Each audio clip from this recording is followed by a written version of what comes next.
শীতকালে চারিদিকে নানান রকমের মেলার মধ্যে অন্যতম উল্লেখযোগ্য হলো ফুল মেলা।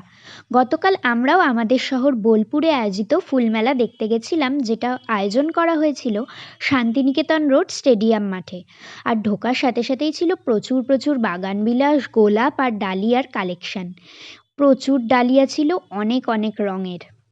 আর ডালিয়ার পরেই ছিল অ্যাডেনিয়ামের কালেকশন, যার গোড়াগুলো দেখে তোমরা বুঝতেই পারছো কতটা পুরনো গাছ আর কত যত্ন করে এর শেপ দেওয়া।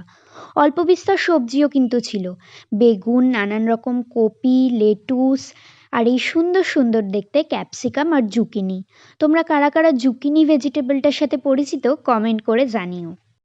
সবজির পরেই ছিল এই স্নোবল ভ্যারাইটির চন্দ্রমল্লিকা, যার সাইজ দেখে তোমরা অনেকেই ডালিয়া বলে ভুল করতে পারো।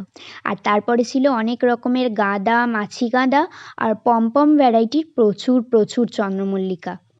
সত্যি, এই ফুলমেলায় এলে বোঝা যায় মানুষ গাছকে কতটা ভালোবাসে। সারা বছর ঠিক কতটা খাটনির ফলে আর কতটা যত্নের ফলে এত সুন্দর গাছ করা যায়। তবে সুন্দর আর রঙিন ফুলের কথা বলবো আর পিটুনিয়াকে বাদ দেবো, সেটা তো হয় না। এই মেলাতে ছিল প্রচুর প্রচুর পিটুনিয়ার কালেকশন। যেসব মানুষ গাছকে সত্যি করে ভালোবাসে তাদের চোখের আর মনের শান্তির জন্য এরম একটা ফুল মেলা কিন্তু যথেষ্ট।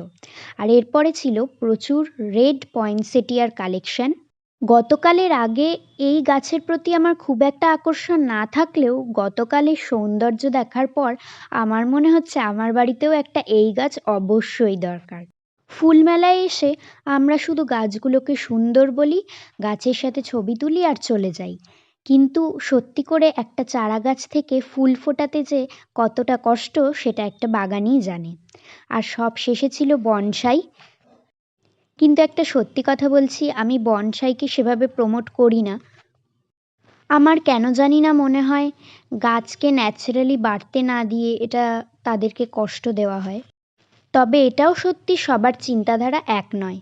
এই বনসাইয়ের একটি পজিটিভ দিক বলতে গেলে এর মাধ্যমে কিন্তু মানুষের ক্রিয়েটিভিটি প্রকাশ পায়। কতটা চেষ্টার ফলে এমন একটি বিশাল মহিরুহকে ছোট্ট পাত্রে সুন্দর শেপ দিয়ে সাজানো যায়, তা বনসাই না দেখলে কিন্তু বোঝা যায় না। আমি কখনো বনসাই ট্রাই করিনি, আর ইন ফিউচারও করবো কিনা জানি না। তোমরা কারা কারা বনসাই ট্রাই করেছো কমেন্ট করে জানিও। আর এরকমই নতুন নতুন ভিডিও পেতে চাইলে আমার চ্যানেলটাকে ফলো করে রেখো। আজকে আসি, টাটা।